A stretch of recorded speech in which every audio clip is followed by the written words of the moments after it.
আপনি কিছু বলেন চাচা, দোকানদার কি অবস্থা আপনার? আমার দোকানদারের অবস্থা বেশি ভালো যাচ্ছে না। হুম।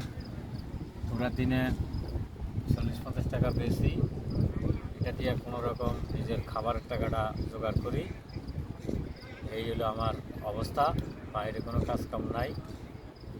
এখন কপিলের খরচা করতে গিয়ে দিব, রুম ভাড়া করতে গিয়ে দিব, এইভাবে আমি দিন 30-40 টাকা কামাই তো আমার হইতেছে না।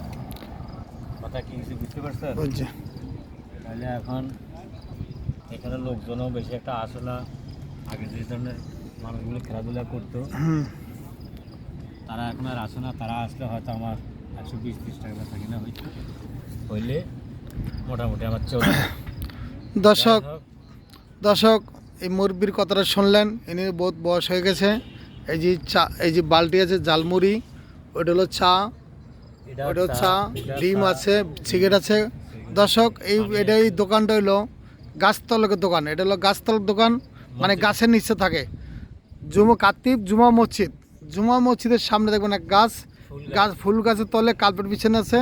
এই কালিকানে আসলে আপনারা রাত্রে একটা তলা হেরে পাইবেন, এরম কি ইচ্ছা খেতে পারবেন। এটা হচ্ছে ঠিক আছে, হ্যাঁ, এই যে কাঁচা। এই লোকটা খুব ভালো।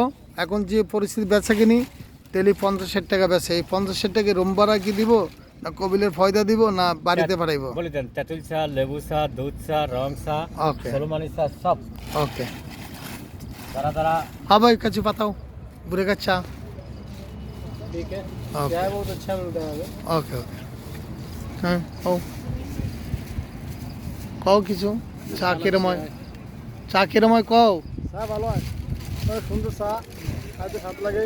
লেবু চা অনেক ভালো লেবু চা আছে, দুধ চা আছে। দাও।